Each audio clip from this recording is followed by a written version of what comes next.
The Honourable Leader of the Opposition. Well, Mr. Speaker, it looks like the member for Kingston is not getting into cabinet after all. There you go. Some people bring happiness wherever they go, others bring happiness whenever they go. Mr. Speaker, this is a 2-month tax trick that will print cash, add to inflation, and make Canadians worse off. And if the Prime Minister disagrees, why won't he stop being so weak? Why won't he have the courage to call a carbon tax election and allow Canadians to vote to axe the tax? The Right Honourable Prime Minister. Speaker, Canadians elect members of Parliament to be their voice in Ottawa, not Ottawa's voice or their leader's voice in their communities. But the Conservative leader shamefully puts his own interests ahead of Canadians. We announced a tax break for all Canadians, a $250 rebate to put more money in the pockets of working Canadians, and Conservative MPs know their constituents want this, need this, and support this, but the Conservative leader is muzzling them and forcing them to vote against direct support for Canadians. Shame on him.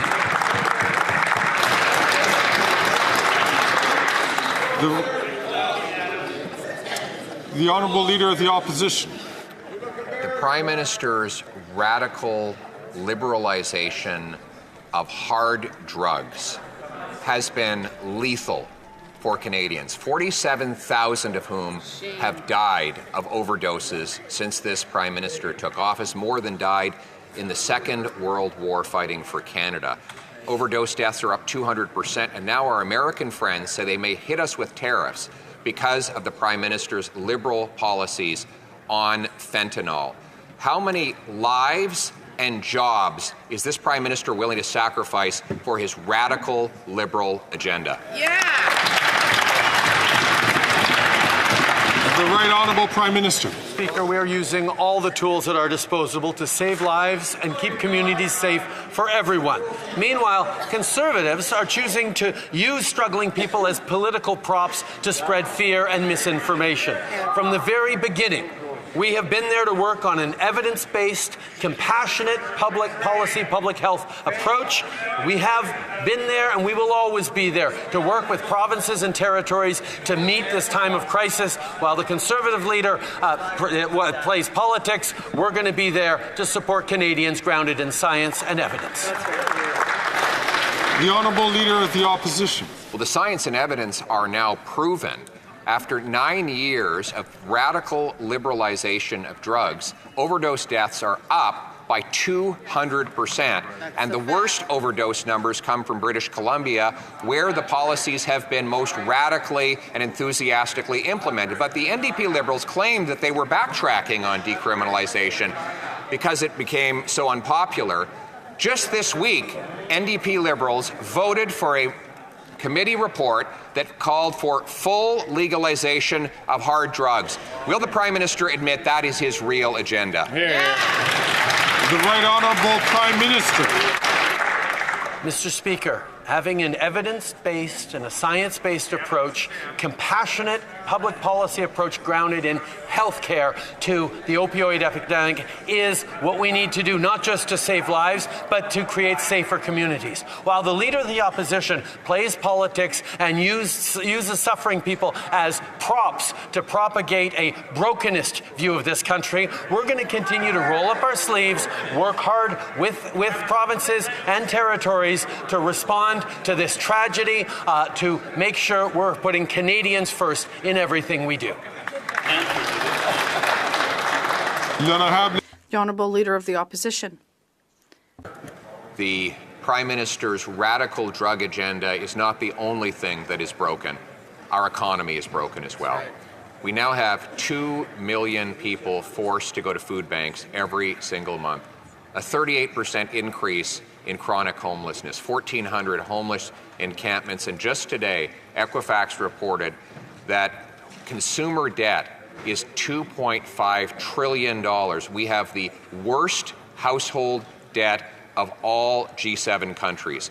When will he call a carbon tax election so that we can fix everything he broke? The The Right Honourable Prime Minister. Mr. Speaker, the answers the Conservative leader is putting forward to the challenges of Canadians facing homelessness or the challenges of food banks is to cut the programs that are actually investing in direct supports for people. Whether it's money we're investing in municipalities and provinces to reduce encampments and to build more homes quicker, he wants to cut that. Whether it's the money we're moving forward directly to schools across the country so they can deliver more schools and more food and take pressure off of grocery bills, he's voted against that, Mr. Speaker. His only agenda is cuts and austerity while we help Canadians.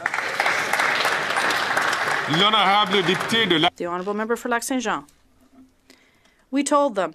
The Journal de Montréal reveals a surge in asylum requests at the border. The Lacal border crossing received more than 80 applications between Saturday and Sunday, about 7 times the recent average.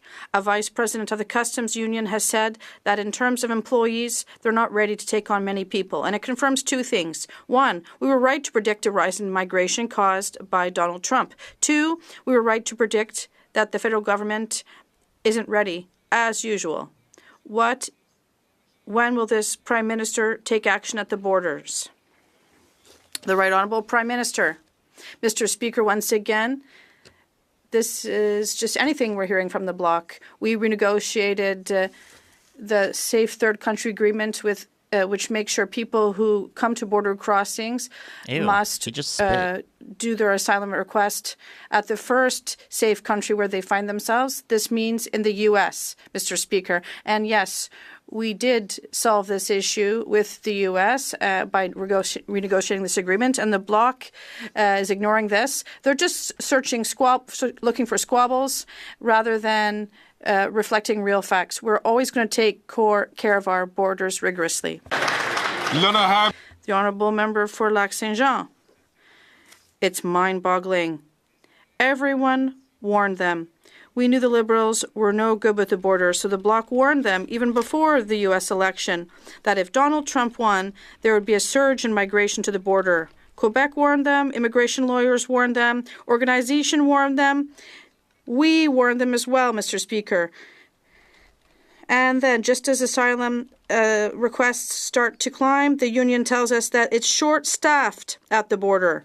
And once again, the Prime Minister has no plan. Is he doing it on purpose, Mr. Speaker? The Right Honourable Prime Minister. Mr. Speaker, my honourable colleague is so proud of his written question that he didn't even hear my answer to his first question. We renegotiated the Safe Third Country Agreement with the United States to ensure that people who come to our border crossings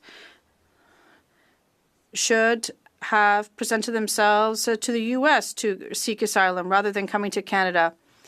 We do have a solution to this issue, a solution that we implemented as a government, but the Bloc doesn't want to recognize the facts. They just want to scare Quebecers.